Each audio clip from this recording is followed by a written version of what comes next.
As we wrap up our video coverage of Geowoodstock 14er, we're going to give you some more glimpses into the many activities going on all day at the event. And it was a really beautiful venue, as you can see, that was really busy and full of excitement all day long. Yep, and there were lots of tents set up as well as a registration booth. And the good thing about the registration booth was it was well covered from the sunshine, but it had a nice breeze. And as you can see, there's a long line going on here. Yeah, the line was pretty long, but people were pretty patient with waiting for their turn to get their stuff. Yep. And there was a tractor ride, and it was a barrel ride also, which was popular with kids and grown-ups alike. Yeah, this is the one that Sean went on with Kitty Catch and some other people and really enjoyed that. Yeah, that looked like a lot of fun. And, of course, the celebrity Signal was there. And we had a chance to get a picture of Signal with Sean. And he even gave him a high five, or high four. High four. And I think Signal was kind of hot. Yeah, kind of hot.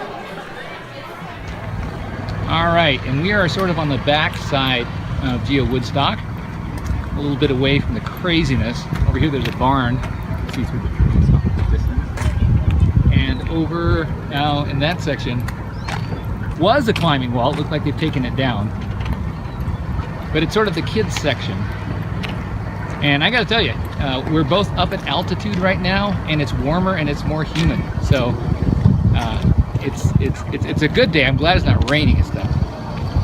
But they have a whole kids section over here for all sorts of different events. And it looks like they have people actually supervising and having games for the 14er.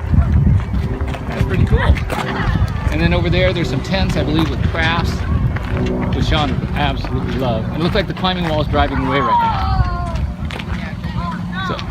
So it's on its side. It would be really easy to climb if you wanted to do something like that. All right, so this is cool. It looks like there's a bunch of things just for kids over here. We're on the sort of back side. And then over in this direction, that's the barn we're talking about. They have some reviewers and other things. I might go check that out in a little bit. But pretty cool. This is such a large field or open area for different things on Geowoodstock. Things for everybody out here in Denver for the Geowoodstock 14er. And off to one side there was a barn where they held lots of different activities and sessions.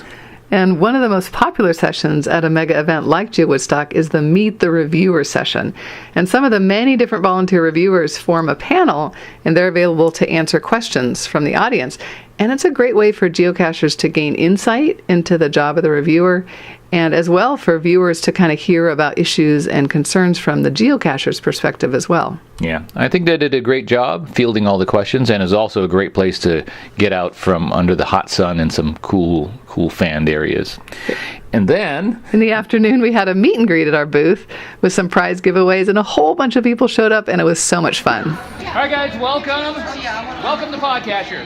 And, so we're about to do the drawing, but before we said it was a free drawing, not completely true. You're going to have to pay with your voices. So what we're going to do is, how many people listen to PodCacher?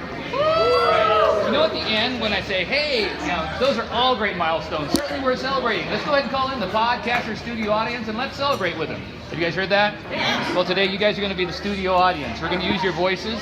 And so what I just need you to do when I do this is just have a great yell and then come on down. A cheer, like a cheer. You can clap, you can whistle, all that kind of stuff. All right?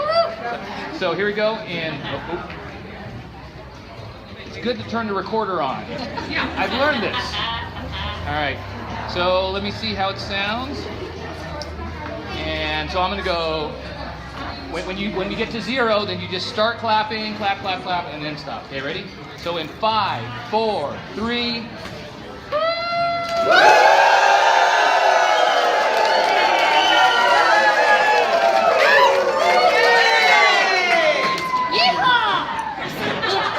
right, that was take number 1. Now that we've rehearsed, actually part of it's my levels too, but that was really good. You guys are loud. We're going to pick the first ticket. There are 8 items up here. If you win, come up, pick a prize. All right. Is that the first one? All right. First one goes to ticket number 8640931. That event seemed to just fly by, didn't it? I mean, it just seemed Really so fast. flew fast. Well, and as most of you know, the day ended early and unexpectedly for us. I was taken to the ER for severe abdominal pain. It really hurt. Thankfully, I'm doing much better now, but it was a very different way to end our Geowoodstock day. Well, guys, this is Sandy, and our day at Geowoodstock ended a little different than we expected. Sonny is in that ambulance right in front of me. He's doing okay, don't worry, but he got pretty sick at the end of Geowoodstock with a severe stomach pain, and they treated him there for a little bit, but then they had to call an ambulance because they gave him pain meds. So we're on our way to the ER, and we will let you know what happens, but I think he's going to be all right. All right, well, that's it for this Geowoodstock coverage. So that ends our Geowoodstock Day coverage, but we have lots more travel caching from Colorado coming soon. For more geocaching goodness, head on over to PodCacher.com.